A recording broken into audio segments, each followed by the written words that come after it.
Sa ngalan ng Ama, ng Anak at ng Espiritu Santo. Amen. Sumainyo ang Panginoon. At sumayo rin. Mga kapatid, tinipon tayo bilang isang angkan ng Diyos upang sama-sama tayo mag-alay at magpasalamat sa Ama sa pamamagitan ng ating mahal na pong Jesus Nazareno. Tayo'y naririto sapagkat ibig nating makita si Jesus.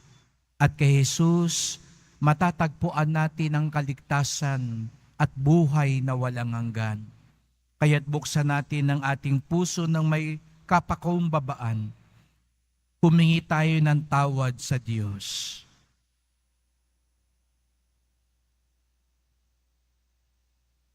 Panginoong Hesus, Ikaw ang daan patungo sa Ama. Panginoon, kaawaan mo kami. Panginoon, kaawaan mo kami. Kristo Jesus, Ikaw ang katotohanang magpapalaya sa amin. Kristo, kaawaan mo kami. Kristo, kaawaan mo kami. Panginoong Hesus, Ikaw ang aming buhay at muling pagkabuhay. Panginoon, kaawaan mo kami. Panginoon, kaawaan mo kami. Kaawaan tayo ng makapangyarihan Diyos. Patawarin tayo sa ating mga kasalanan at patnubayan tayo sa buhay na walang hanggan. Amen. Manalangin tayo.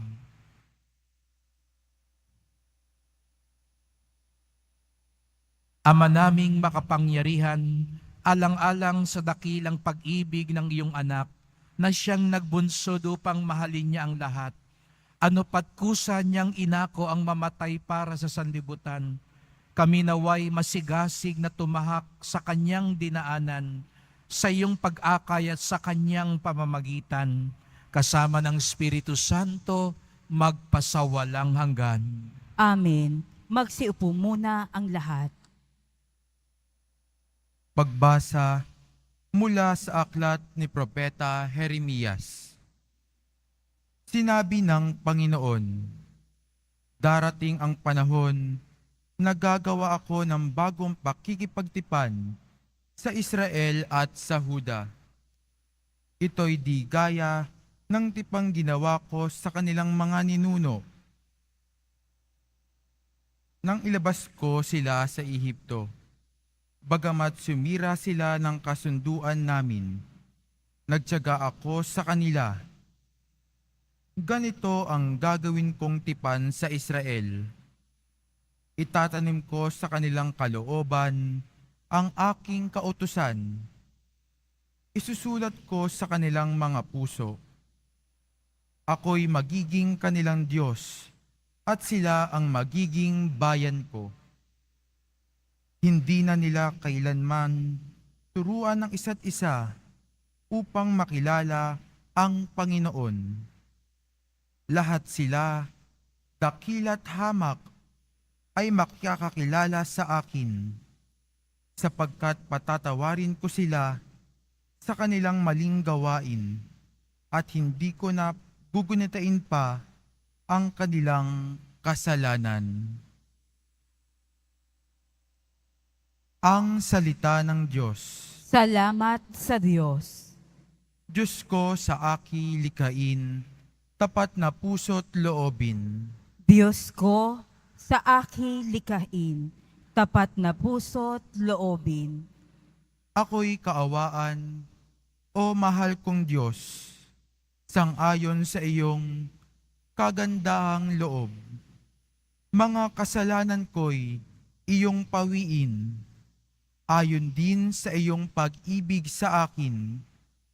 Linisin mo sana ang aking karumihan, at ipatawad mo yaring kasalanan. Diyos ko, sa aki likain, tapat na puso't loobin. Isang pusong tapat sa aki likhain. Bigyan mo, O Diyos, ng bagong damdamin.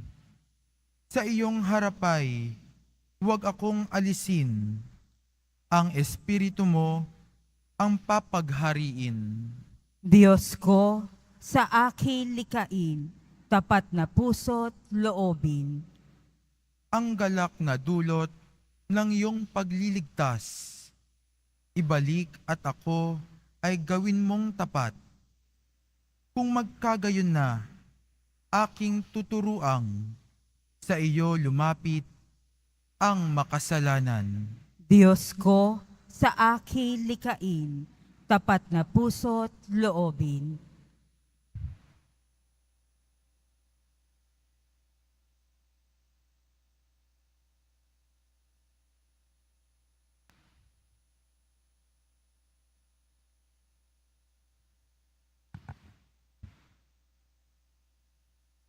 Pagbasa mula sa sulat sa mga Hebreo.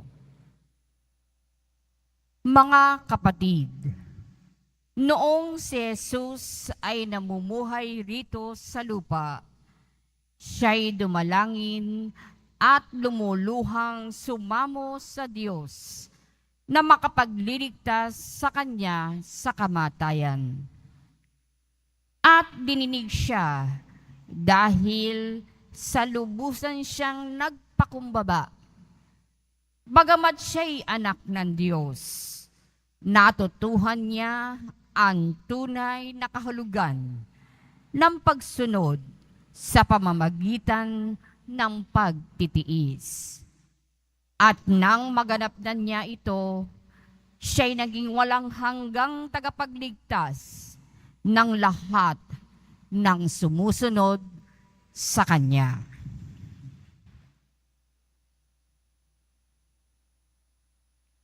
Ang salita ng Diyos. Salamat sa Diyos. Magsitayo na po ang lahat.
Nagpupuri kami sa'yo, Panginoong Jesucristo.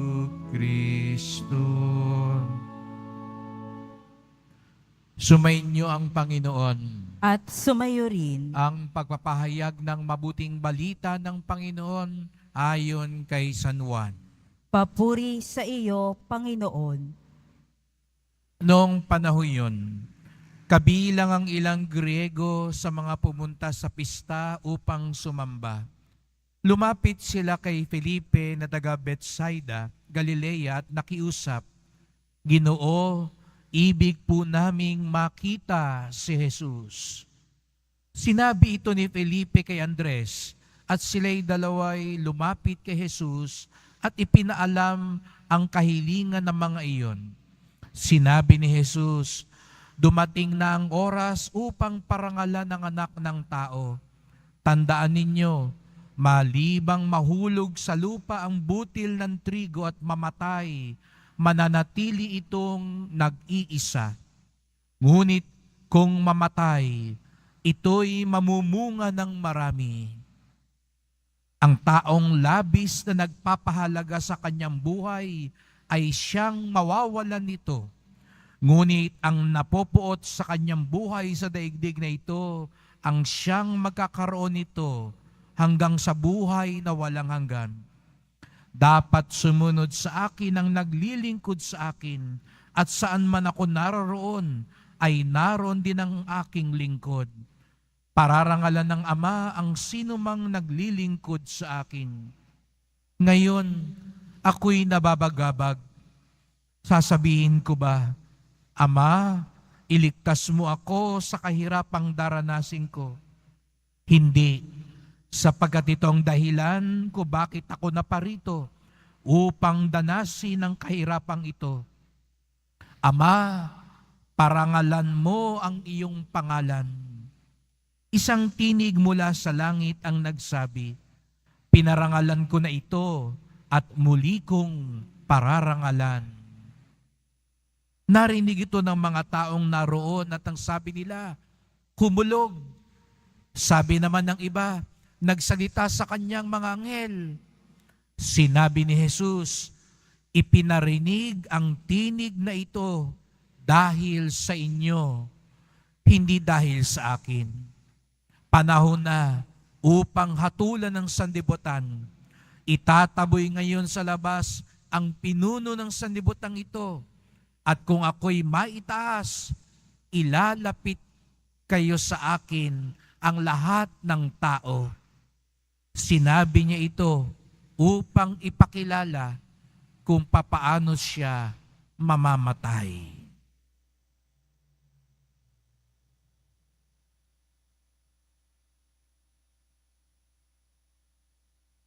Mga kapatid, ang mabuting balita ng ating kaligtasan. Pinupuri ka namin, Panginoong Hesukristo. Magsiupo muna ang lahat. Magandang umaga po sa inyong lahat at maligayang pagdating sa tahanan ng ating mahal na pong Jesus Nazareno.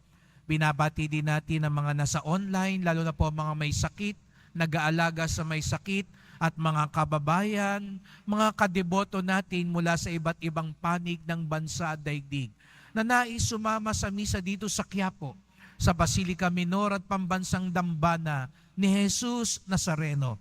Ika-5 linggo ng Kwaresma, papalapit na ng papalapit ang mga mahal na araw.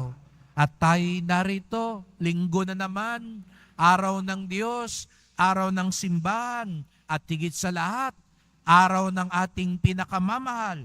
Kaya't bigyan natin ng papuri, parangal at pasasalamat ang ating minamahal na Nuestro Padre Jesus Nazareno.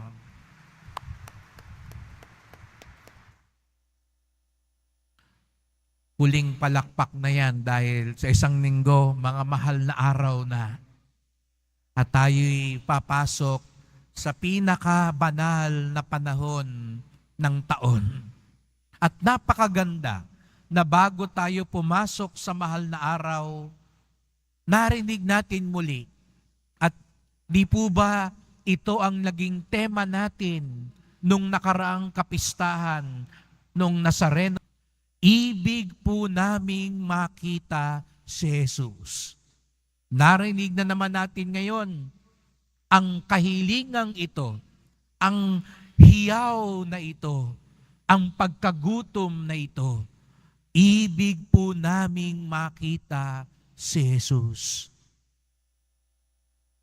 Ngunit bakit nga ba? Narinig natin sa Ebanghelyo, may mga Griego, hindi mga Hudyo, na nais siyang makita. Bakit? Kung ating babalik tanawin ang kwento, ang nangyari bago ang tagpong ito ay binuhay na muli ni Jesus si Lazaro. Kaya piyesta sa San Lazaro ng isang linggo. At dahil binuhay ni Jesus si Lazaro, nais siyang puntahan ng maraming tao kasama ang mga Griego. Nabalitaan nila, mapaghimala si Jesus. Makapangyarihan itong taga Nazaret.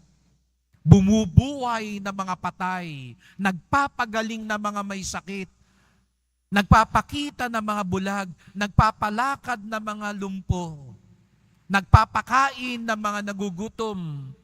Mapaghimala ang Jesus Nazarenong ito. Kaya ibig nilang makita si Jesus. Di po ba parang ganun din minsan ang ating dahilan pag nagpupunta tayo sa Quiapo? Mapaghimala ang Nazareno. Sasagutin ng Nazareno ang mga dasal ko. Tutulungan ako ng Nazareno. Kaya ibig kong makita si Jesus. Hindi po masama yun. Ngunit may mas malalim na gustong ipakita si Jesus sa lahat ng may nais makita siya. Pansinin niyo po, nandun si Felipe at Andres. Lumapit kay Jesus, mga alagad. May nais pong makita kayo. Kayo po, no? Minsan dito sa akin, pagbaba ko dyan, may lalapit. May ihos na lalapit. Sabi sa Father, may gustong makipagkita sa inyo. Gusto ko yung makita. Ano ang natural na sagot? May lumapit sa inyo. Pwede bang makipagkita? Pwede bang makita ang anak nyo sa mga magulang dito? Anong natural na sagot? Sasabihin ko doon, o punta sila sa office. O sasabihin ko siguro, sa susunod na lang, pasensya na. Meron akong susunod na misa pa. Di ho ba't ganon? O halika. Pero anong sagot ni Jesus Nazareno? Nung binigay sa kanyang kahilingang may nais makita siya.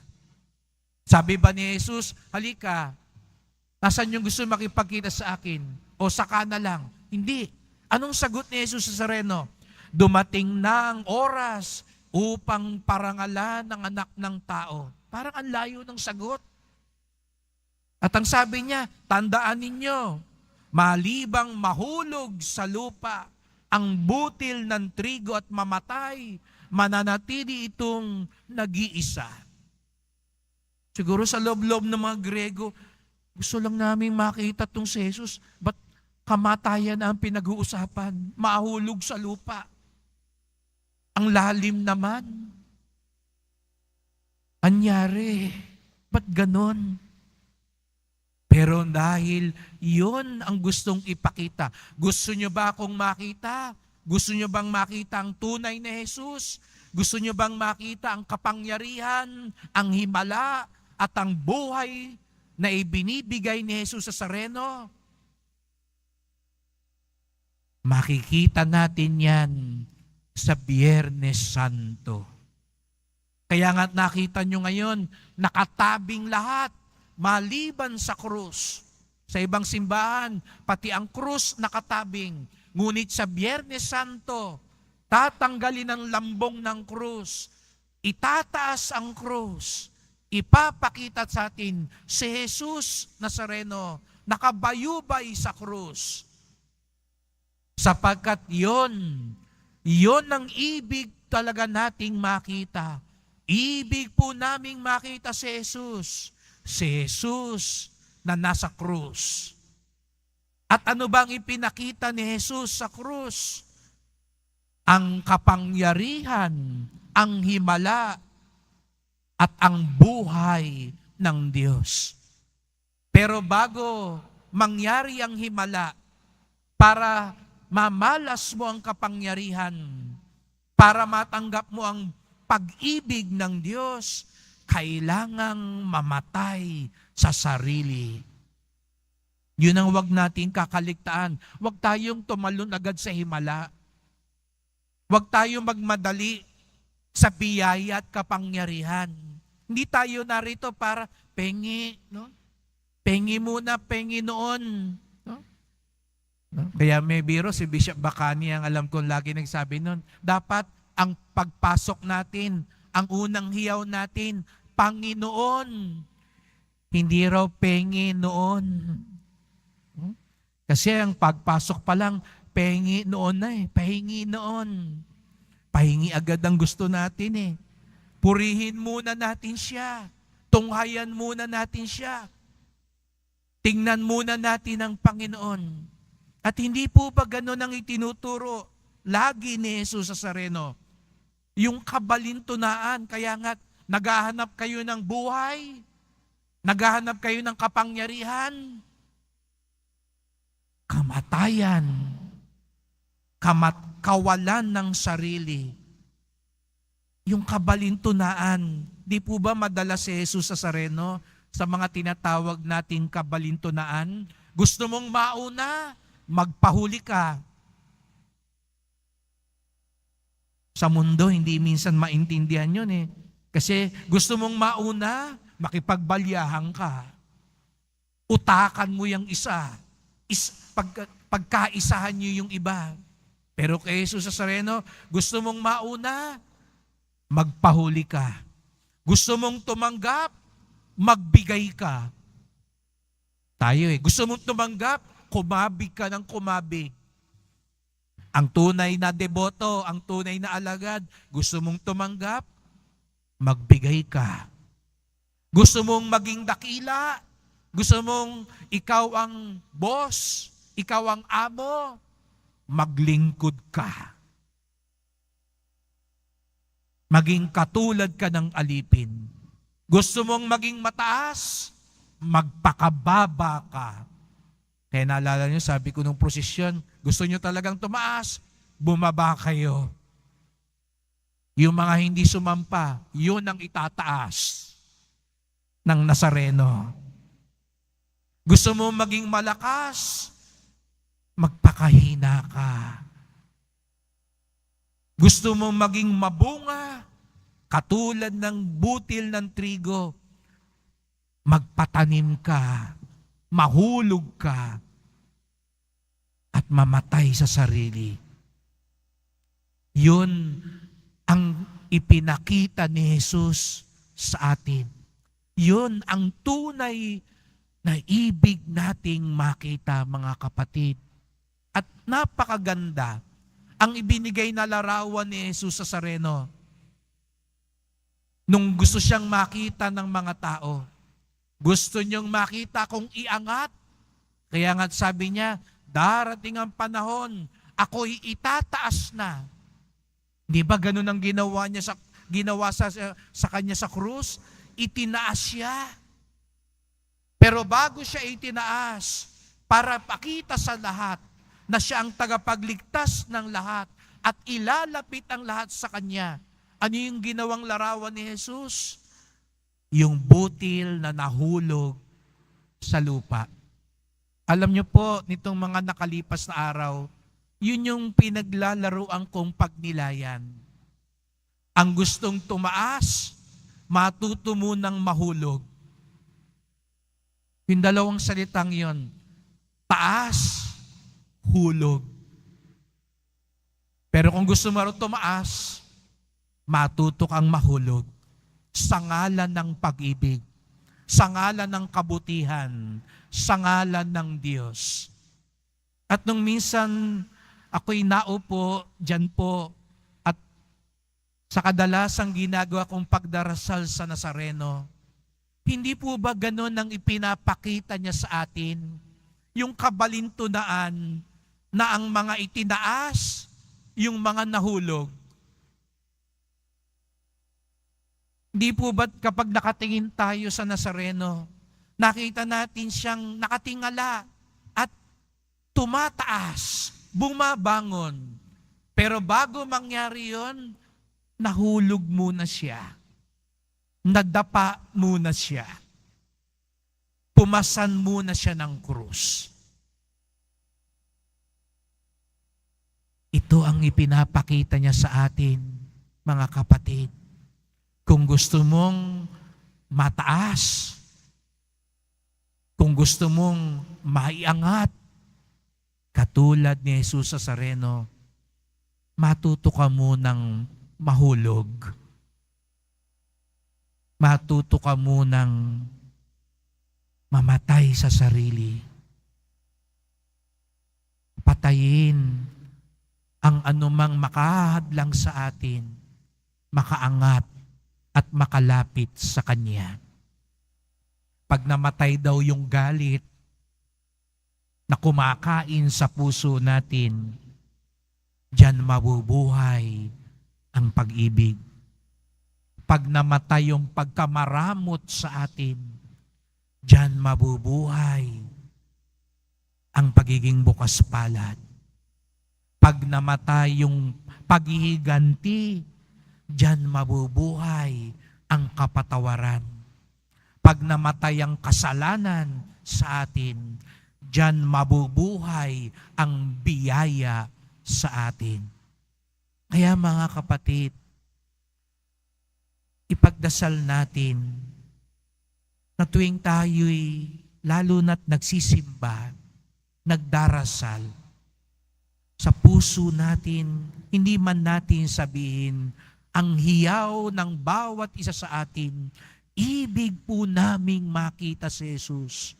At sana ang makita natin sa paghahanap natin sa himala, kapangyarihan at buhay ni Jesus sa Nazareno, ang makita natin si Jesus na nasa krus, na natutong mahulog muna, natutong magbigay muna, natutong sumunod muna bago tunay na maipamalas ang biyaya at kapangyarihan ng Diyos. Tuwing makikita natin ang ating mahal na pong Nazareno, makita nyo sana ang dalawang galaw na iyon, ang nahulog upang itaas.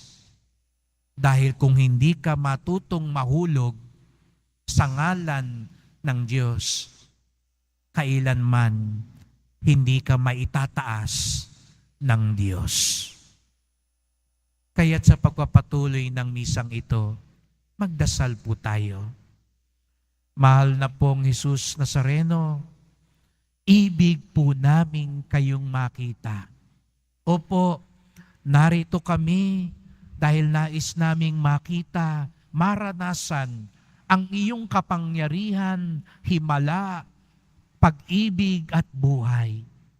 Ngunit ipaalala niyo po sa amin, makikita lamang namin ito kung sasamahan namin kayo sa daan ng krus, sa daan ng pagpapakumbaba, pagbibigay, pagpapatawad, at pagmamahal. Sapagkat ang tunay na makaangat ay yung nahulog, bumaba sa ngalan ng Ama at ng kanyang kalooban.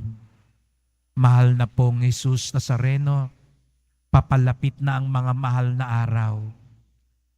Gugunitain namin muli ang iyong dakilang awa. Matularan nawa namin ito. Maisabuhay nawa namin ito. Manuot nawa ito sa aming buhay upang tunay ka naming makita. Mahal na pong Jesus Nazareno, ibig po namin kayong makita. Kawaan niyo po kami. Basbasan niyo po kami. Amen. Amen. Magsitayo po ang lahat.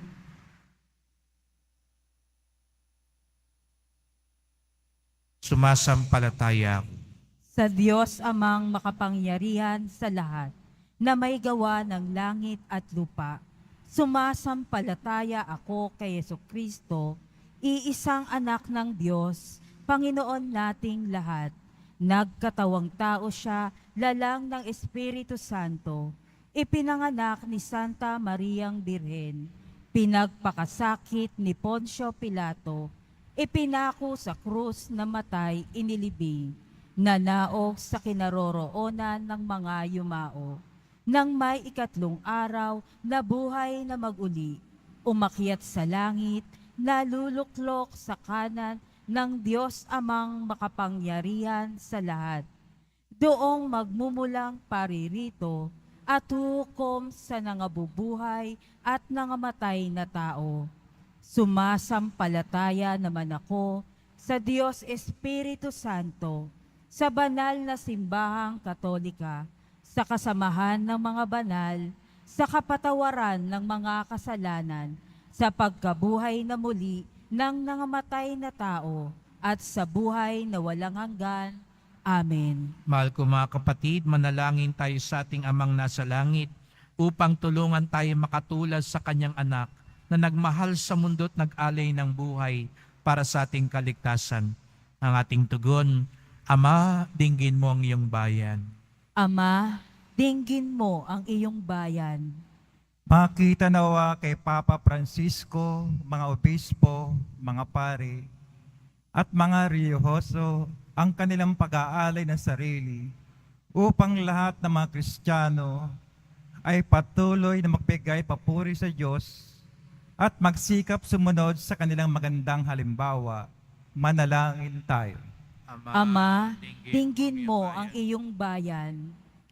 Isulong nawa ng mga opisyal ng pamahalaan ang mga hakbang tungo sa kapayapaan at ikauunlad ng sambayanan, lalong-lalo na para sa mga mahihirap na mga mamamayan.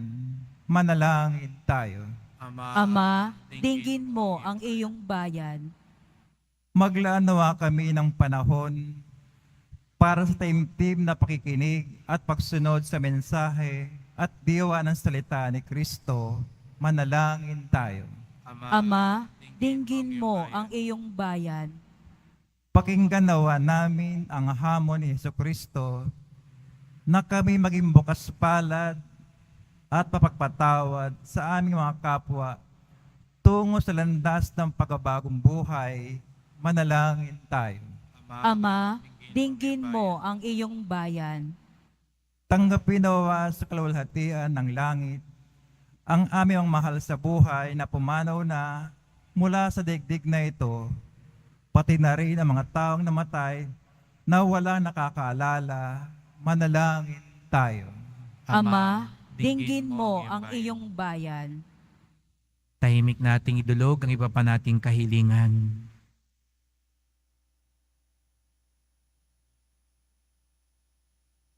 Ama naming nasa langit, dinggin mo ang panalangin ng iyong sambayanan. Tulungan mo kaming maging mapagkalinga sa aming kapwa upang kami maging karapat-dapat sa kaloob mong buhay na walang hanggan. Hiling namin ito sa ngalan ni Kristo ng aming Panginoon. Amen. Magsiupo muna ang lahat.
Magsitayo po ang lahat. Manalangin kayo mga kapatid upang ating paghahain ay kalugdan ng Diyos amang makapangyarihan.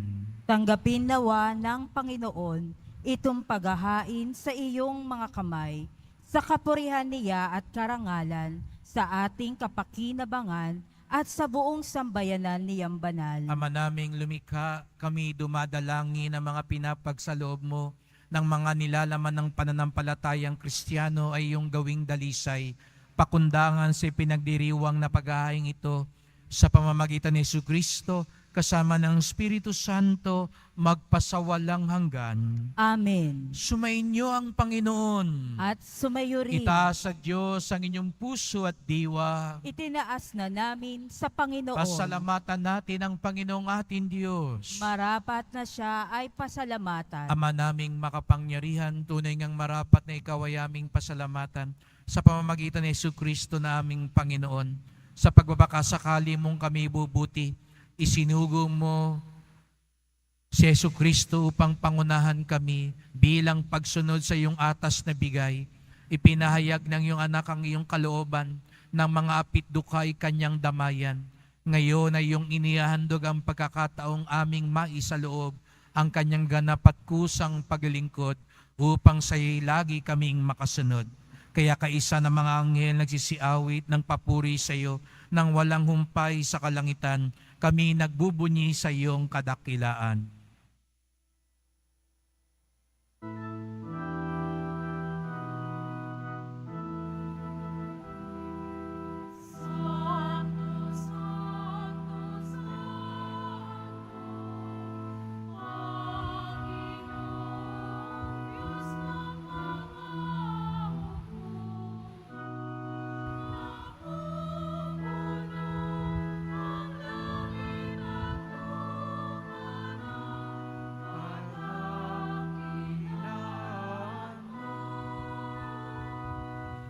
Sana sa kaitaasan,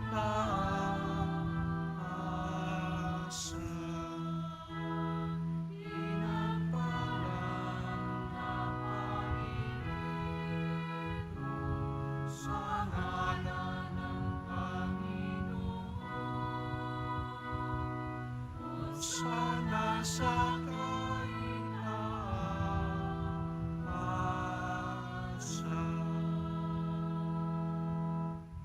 Magsilud po ang lahat. Ama naming banal, ikaw ang bukal ng tanang kabanalan, kaya't sa pamamagitan ng Espiritu gawin mong banal ang mga kaloob na ito, upang para sa amin maging katawan at dugo ng aming Panginoong Jesucristo. Bago niya pinagtiis ang kusang loob na maging handog, hinawakan niya ang tinapay, pinasalamatan kanya, pinaghati-hati niya yon, iniabot sa kanyang mga alagad at sinabi, "Tanggapin ninyong lahat ito't kanin. Ito ang aking katawan na ihahandog para sa inyo."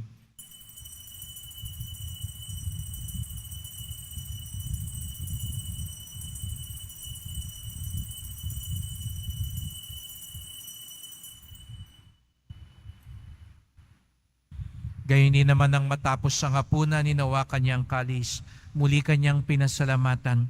Iniabot niya ang kalis sa kanyang mga alagad at sinabi, "Tanggapin ninyong lahat ito't inumin. Ito ang kalis ng aking dugo, ng bago at walang hanggang tipan. Ang aking dugo na ibubuhos para sa inyo at para sa lahat sa kapagpapatawad ng mga kasalanan. Gawin niyo ito sa pag-alala sa akin."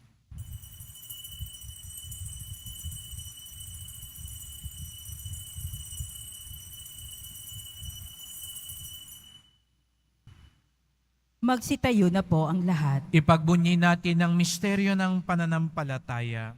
Si Kristo'y namatay, si Kristo'y nabuhay, si Kristo'y babalik sa wakas ng panahon. Ama, ginagawa namin ngayon ang pag-alala sa pagkamatay at muling pagkabuhay ng iyong anak.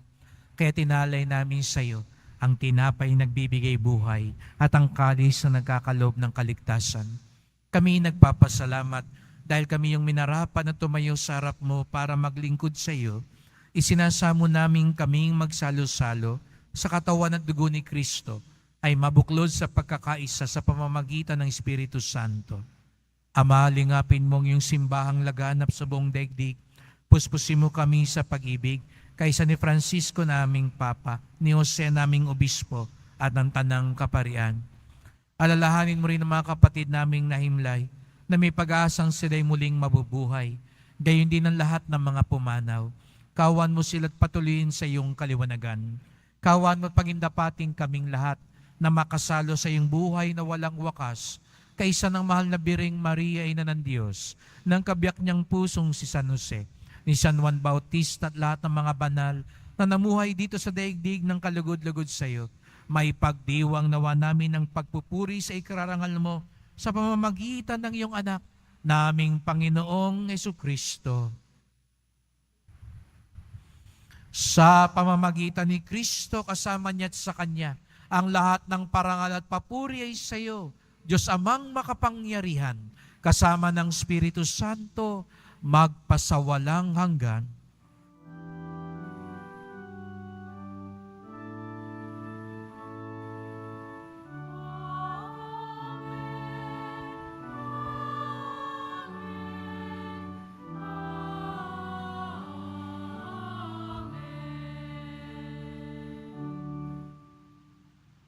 Bilang isang pamilya, buong galang at buong pag-ibig tayong umawit at tumawag sa ating Ama sa Langit.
Hinihiling namin kami adya sa lahat ng masama, pagkalooban ng kapayapaan araw-araw, iligtas sa kasalanan, ilayo sa lahat ng kapahamakan, samantalang aming pinananabikan ng dakilang araw ng pagpapahayag ng tagapagligtas naming si Jesucristo. Sapagkat iyo ang kaharian at ang kapangyarihan at ang kapurihan magpakailanman. Amen. O Panginoong Jesucristo, sinabi mo sa iyong mga apostol at ngayon sinasabi mo sa amin lahat dito, kapayapaan ang iniiwan ko sa inyo, ang aking kapayapaan ay binibigay ko sa inyo. Tungayan niyo pong aming pananampalataya, huwag pong aming mga kasalanan. Patawad po kung kami nangihingi lamang, ngunit hindi naman kami sumusunod sa inyo. Patawad po kung naghahanap kami ng himala, ngunit hindi namin hinahanap ang krus. Dinisin niyo po kami, Panginoon. Pagkalooban kami ng kapayapaan at pagkakaisa, ayon sa iyong kalooban, kasama ng Espiritu Santo, magpasawalang hanggan. Amen. Ang kapayapaan ng Panginoon ay laging sumainyo. At sumayo rin. Magbigayan tayo ng kapayapaan ni Kristo sa isa't isa.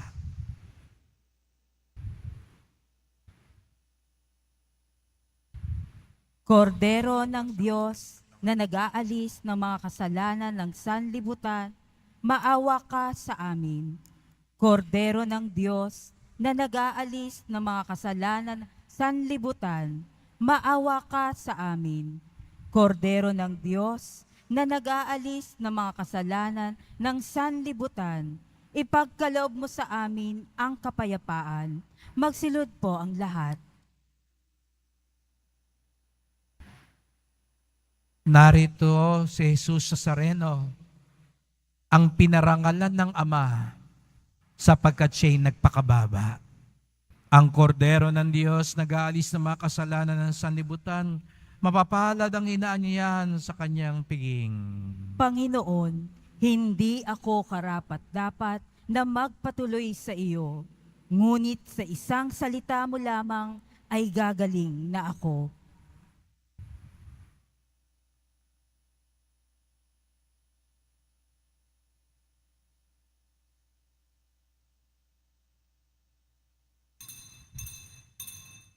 Para sa lahat ng tatanggap ng banal na komunyon, sasagot po tayo ng amin pagkasabi ng pari o ng lay minister ng katawan ni Kristo at isubo agad sa bibig bago umalis sa harapan ng pari o lay minister. Sumunod po tayo. Maraming salamat po.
po ang lahat. Manalangin tayo.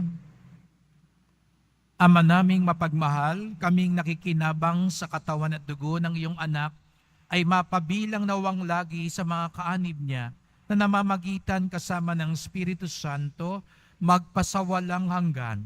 Amen. Sumainyo ang Panginoon. At sumayo rin. Mahal na pong Jesus Nazareno, inihayag mo sa pamamagitan ng krus ang walang maliw na pag-ibig ng Diyos sa sangkatauhan. Pakinggan mo ang kahilingan ng iyong angkan nagsusumamo sa iyo. Makamtanawa nilang iyong katugunan at tanggapin ang kasagutan ng may utang na loob na tinatanaw. Basbasan din po niyo ang dala nilang mga imahen at dasalan sa pamamagitan ng bendisyon na ito.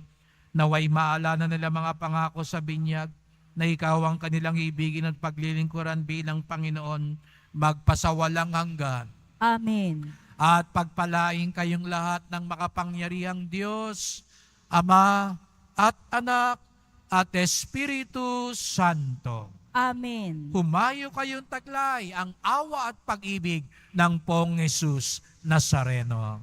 Salamat sa Diyos.